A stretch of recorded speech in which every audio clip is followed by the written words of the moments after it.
can't even look at it because all I can see are people. I don't see a building, I see people. There were lots of red flags, but what was really noteworthy was a failure of imagination. So much about our world changed on September 11th, 2001. As a reporter, I was at ground zero within hours of the attack, asking the big questions. How did this happen? And how can we stop it from happening again? Today, we are still asking those questions. And former Homeland Security Director Janet Napolitano is answering them in her new book, How Safe Are We? We pick up red flags better now than we did in the past. I'm not so sure we have the imagination part, that kind of forward-thinking, holistic view of what it really takes to keep America safe. See definitely that fire making its way up that hillside. But are the threats to America's homeland security all from forces outside the nation's borders? And can they be controlled? Air travel, cybersecurity, climate change. Oh. How safe are we? On the fly, you gotta stay on the fly!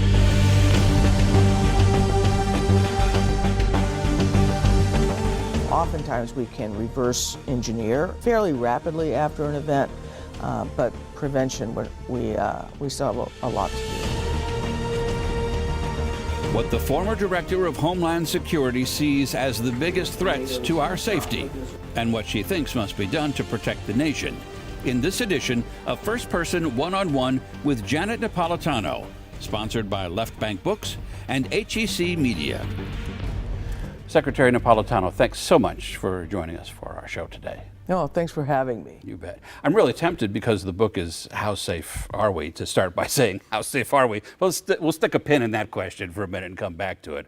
Because I really want to know why you chose now, you've been out of government service for a while, to write this book. Well, because I've been thinking a lot about Homeland Security and what are the real risks that we face as a nation, as a country, and what are the real risks, and what I would like to think of as more theatrical risks, but are not really an impending danger to the American people. And I thought I had something to say about that.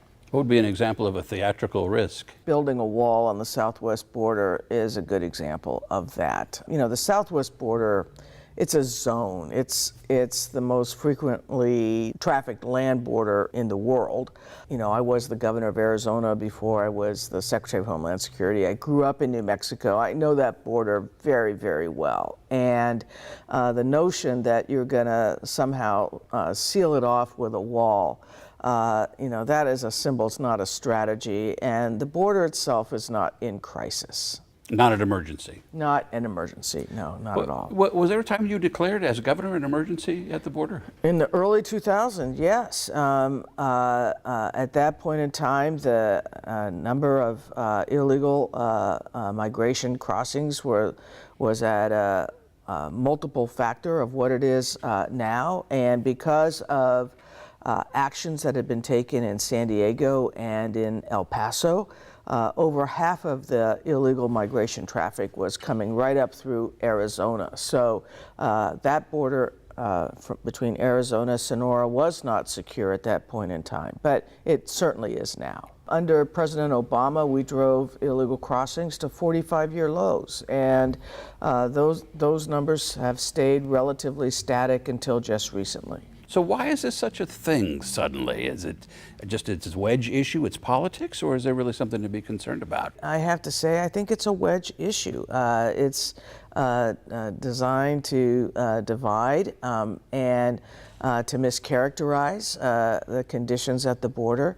You know, the U.S.-Mexico border is 1,940 miles. It's a lot of different kinds of terrain. It's public land, it's private land, it's sovereign Indian nations. You have cities on both sides of the border that bump right up to the border. In fact, some of the safest cities in the United States are actually on the Mexican border.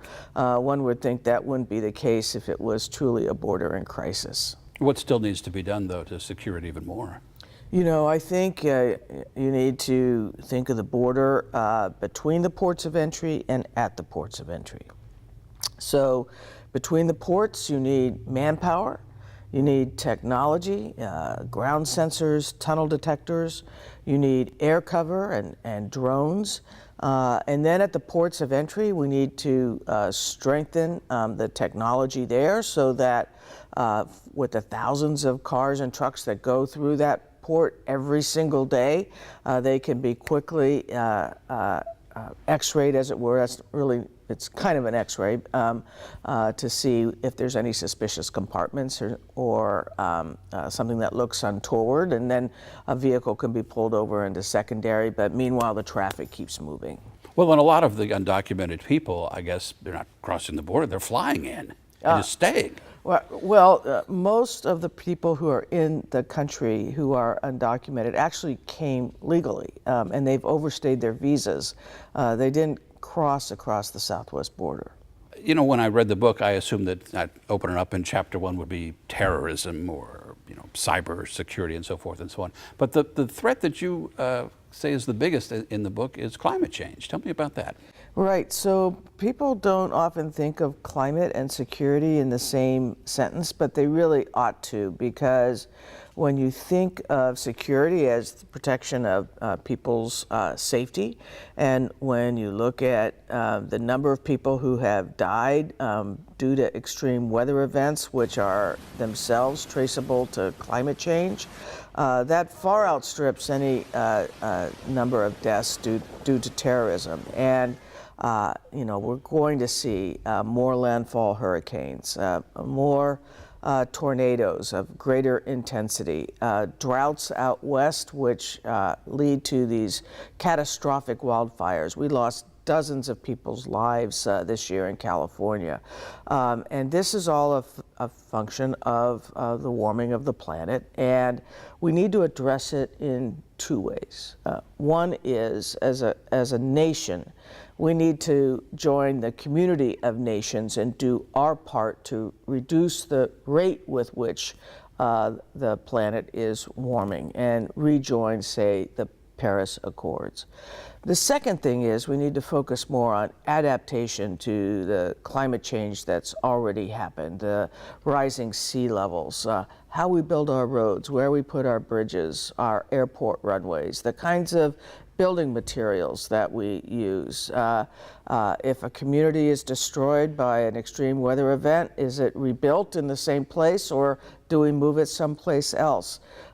Those are, in some respects, real security issues, and it's a set of risks that we don't talk about in that way, but we ought to. Well, it certainly is taxing the folks at FEMA, which is, of course, part of the Department of Homeland Security, which a lot of people probably don't realize, because a lot of people, since it's still a fairly new department, don't really know what Homeland Security does. It's a lot of things. It's a lot of things. It was combined of 22 formerly separate agencies that came from different legacy departments, Treasury, Transportation, the Department of Justice, the Department of Commerce, and then some totally new directorates that were also established in the wake of 9/11. And you know, it was designed out of the hope to give the United States greater capability of connecting the dots in case there was a 9/11 style attack in the offing once again. But its mission is so much broader than just that. Are they better able to connect the dots now? Because there were warning signs going up to 9/11 that somehow or another got missed or ignored, I guess. Well, in the 9/11 Commission report, in kind of reverse engineering how the 9/11 attack occurred, said, yeah, there were lots of red flags, but what was really noteworthy was a failure of imagination. And so we pick up red flags better now than we did in the past. I'm not so sure we have the imagination part, that kind of, you know, kind of forward-thinking, holistic view of what it really takes to keep America safe. Well, and I think you said in the book that part of the reason that President Obama hired you was because he thought you had a dark imagination or capable of a dark imagination? Right. So, you know, when you're the Secretary of Homeland Security, you deal with the day in, day out crisis that is occurring, but you also have to be able to think in kind of what if scenarios. What if not just bombing one shopping center, but there were multiple shopping centers all bombed around the country during the holiday shopping period? What if not just a flu season, but a true pandemic? What if not just one landfall hurricane, but 3 right in a row, or right at the same time as we saw in 2017? So you really have to be able to say, okay, if such a thing were to occur, what would we do? What resources would we bring to bear? How would we communicate with the American people? How would we organize the resources of the federal government? All those kinds of things that you need to put into your playbook. Yeah, I would imagine anybody at the cabinet level in any administration probably doesn't sleep that great at night. But I would think, particularly with that job, that must have been really stressful for you. It is a very stressful job, but I've always been a good compartmentalizer. I don't know what it is about my personality, but I also think the Secretary of Homeland Security has to be able to compartmentalize. Otherwise, you'll go crazy. You were talking about red flags before. It always strikes me after one of these awful attacks, at a Christmas market or a truck going through people or what have you. It seems within an hour, if not sooner, you hear on the news, they know exactly who did it. It's somebody they've been watching and so forth. If they're watching all these folks, how is this happening? Well, there's a difference between perhaps knowing something about an individual versus having an individual under 24/7 surveillance. And we simply don't have the capability to keep everybody about who we may have a little bit of so-called derogatory information under 24/7 surveillance. That it puts a premium on good intelligence gathering. It puts a premium on effective partnerships with local police departments and community groups and others who are really paying attention. Oftentimes we can reverse engineer, fairly rapidly after an event, but prevention, we still have a lot to do. Well, the other side of that coin, I suppose, is that there are probably a lot of attacks that you may have known about that we didn't know about that were prevented because of intelligence. Is there more than we even imagine? There's an awful lot that is prevented, and it doesn't become public, nor should it. That's it's just part of the security landscape, and we want to walk a careful line between keeping people informed versus scaring people, and scaring people unnecessarily. Well, I'll tell you what scares me, and maybe it's unnecessary, but I doubt it, is cybersecurity, particularly things like the electric grid, the banking system. It seems like somebody could shut us down. I actually think I put that right up there with climate change as a major risk facing the United States. And it's extraordinarily complicated. We live in a networked world, and the networks don't stop at national borders, so there's an international aspect to this. Our nation's critical infrastructure, our banking, our telecommunications, our utilities are by and large in private sector hands, and this is just something where in my book I call for kind of a pre-9/11 commission. So like after the 9/11 attacks, there was a commission assembled of really leading thinkers and people in public life to go back and identify how the 9/11 attack occurred. And that's where they found the failure of imagination. All kinds of red flags, but a failure of imagination. We have so many red flags in the cyber world now, but I fear that we are still suffering from that failure of imagination, and we should actually have kind of almost a pre-9/11 commission where cyber is concerned to really bring together both the public and the private sector to to really drill down on how we can improve our security in the cyber area. And in my book, I talk about 10 different questions that such a commission could address. Yeah, I mean, it's pretty scary, and sometimes you get the feeling that the private sector isn't doing much with it. I mean, you look at all the credit card breaches and things like that just keep happening. Yeah, you know, and I wonder whether you know, it's all about the bottom line and return on investment for spending money on cybersecurity, and maybe a breach or a hack is just construed as a cost of doing business. But we can't continue on in that way without being at our peril. Well, and now we've got these political implications too of other nations, particularly Russia, I guess, at this moment, trying to meddle in things over here through our social media, trying to get into our heads. Yes, and you know, if there's one thing that's clear from the Mueller report and the indictments that have issued out of the Mueller investigation, is that the Russians were all over our 2016 presidential election. They were hacking the Clinton campaign and releasing emails. They were planning false and misleading stories on social media, all to advantage Donald Trump and to disadvantage Hillary Clinton.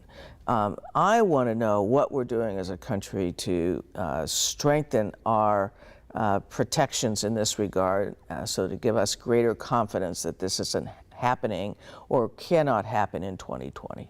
Yeah, I mean, it's sort of seen as a partisan issue now because the assumption was that they were trying to get Donald Trump into office, but it could happen to either side, whoever they decide is a candidate that would be to some advantage to them. Right, and I think if a foreign adversary is intervening directly in our democracy, that to me is an act of cyber warfare, and we should be talking about greater sanctions on Russia, among other things. Well, and we have freedom of speech in this country, but these social media platforms are not owned by the government. People always think freedom of speech means you can say whatever you want, wherever you want, do whatever you want, but it's freedom of speech from protection from the government. Mm-hmm. These private companies, Facebook, Twitter, and so forth and so on, what responsibility do you think they have to come up with some sort of way to temper this? I think they have a lot of responsibility, and not only in electoral interference, but on things like the rise of white nationalism and right-wing extremism. I mean, I think one of the good things we saw was that Facebook actually announced that it was going to take offline any white nationalist material, and if people were using those search terms, they were going to be referenced over to anti-hate groups. I thought that was a good step in the right direction. You make the point in the book that sometimes we're our own worst enemies, meaning individually, as far as protecting our own privacy. Mm-hmm, mm-hmm. We need to do more. Yeah, indeed. And there are techniques people can use to protect their passwords and protect their websites and all that sort of thing. And you know, they're pretty straightforward, but it's amazing how few people go to that trouble. Domestic terrorism. I suppose you can frame lots of different things as domestic terrorism, but we certainly have our share of mass shootings, more than our share of mass shootings. And I imagine more people die in these mass shootings than ever die in these terrorist attacks that always seem to grab the headlines. Why don't we seem to be compelled to try to do more about it, or is it just throw up your hands because there's nothing we can do about it? We need to do much more by way of really studying these individuals and what are the true red flags that we should be paying attention to, so that we have a true intervention strategy that we deploy. And then I actually think we need better gun safety laws in this country. Well, we've got the bump stocks eliminated now. Is that going to be one of those situations where, okay, we eliminated the bump stocks, we've done some gun control. You happy? Yeah. Or can this proceed? I think we should do more, and you know, I think we only need to look at what happened in New Zealand to know that there's more that can and should be done. And you know, look, we're a Second Amendment country. We believe in the right to bear arms, a well-ordered militia, etc. But I'm not sure the founding fathers were thinking of the kinds of weapons that are being used these days. There was the thing with the threat levels, the different colors. I guess that's kind of gone away. But you mentioned in the book that you are seeing sort of a terrorism 1.0, terrorism 2.0, terrorism 3.0. What are those various levels, in your opinion? So terrorism 1.0 is Al Qaeda. It's the 9/11 style, big conspiracy directed by a foreign entity. Terrorism 2.0 is the development of homegrown terrorist groups from within the United States, and 3.0 is the growth of the lone wolves who are acting on their own, radicalized on their own, and again, a difficult issue to solve. Why? Because there's no conspiracy to interrupt, there are no communications to intercept. So you have to have a better way to find these people out. The book is pretty harsh on the current administration. I think at one point you accuse them of some sort of security malpractice. Talk about that for a little bit. What is concerning you right now? Well, I thought the whole separation of children from their families at the border, that was security malpractice. It was bad policy. It was not a good reading of or required by our laws. It was inconsistent with our values. And even if you were going to say that zero tolerance at the border was a good policy, i.e. that you're going to actually criminally prosecute everyone caught coming over, as opposed to putting them into civil deportation procedures. Even if you were going to do that, you would have to recognize that would necessitate separating children from families, and that would mean that not only was the Department of Justice involved, but the Department of Homeland Security and the Department of Health and Human Services. And wouldn't you have preferred having done some pre-policy planning in terms of how you were going to reunite children with their parents if they indeed had to be separated? None of that seems to have occurred. Let's talk about the TSA. Are you amazed at the stuff that people try to sneak on planes? And I assume they're trying to sneak it on, that they're not so stupid that they think you can still bring a gun on a plane, but the TSA people is do getting all the time. Yeah. I don't know what they're thinking. But it's why we need TSA agents, and fortunately, air travel is safe, and we can have confidence in the safety of air travel. You actually did a stint as a TSA operator. On Thanksgiving, I went down to National Airport in D.C. and worked the line for a couple hours, and I'll tell you, that gave me a lot of respect for TSA agents. I've never seen so many kinds of shoes in my life. I guess probably some people probably recognize you in your portrait hanging in the Oh my gosh, in the airport. yeah, and they're like, "What are you doing here?" And I'm like, "Well, I'm working the line." Manpower shortage. Exactly. Just curious, when you write a book like this, does it have to be vetted by the government? Yes, we had to have it reviewed at the Department of Homeland Security to make sure I wasn't divulging any super secret stuff. Did they make you take anything out? A few edits, yes. I guess you won't tell us what those are. No. People probably don't know what you're doing today. Let folks know where you're at. I'm the president of the University of California. I live in the Bay Area in California, and I run the nation's largest public research university. And to that end, I'm wondering if you think curriculum in various institutions need to perhaps reflect the realities of today and include some sort of coursework, or maybe even a major or something in some of these areas that need better and smarter people to try to figure these things out. Well, we see that. There's in higher education around the country, there's a lot of growth in Homeland Security studies, certainly a huge amount of growth in cybersecurity related work. So higher education is definitely heavily involved here. One of the things that surprised me about the book, because it's full of a lot of heavy, frightening topics, is in places it's really quite funny. Are you more amusing than we give you credit for because of the job that you have? One would hope so. Yeah, I didn't expect to find it like that. Did you enjoy writing the book? I did enjoy writing it. I had a great co-author, but I did a lot of the writing myself. So that brings us back to the beginning. How safe are we? You know, in some areas, we're much safer now than we were prior to 9/11.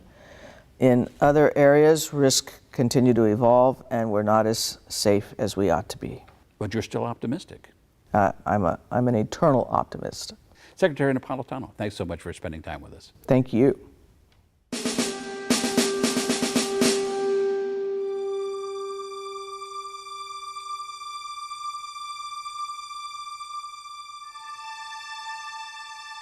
Seen the guy, they pulled him out, and he walked on his own. Walked on his own. I mean, you know, how it makes you feel. It's all worth it. It's all worth our time and effort. You have some tears in your eyes. Hey, I had tears in my eyes when it went down. You can bet your life I have tears in my eyes when I find somebody and take them out alive.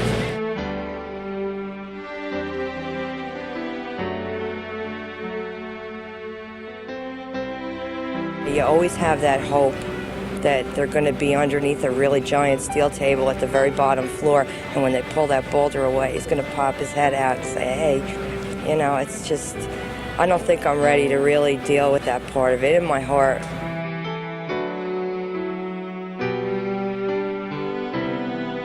This is the most amazing thing. I mean, just the community support. I mean, when you're in there, you try to stay very inhuman and just get the job done that you got to do and move out. And then you see this, and how can you not be human? This is the most beautiful thing I think I've ever experienced.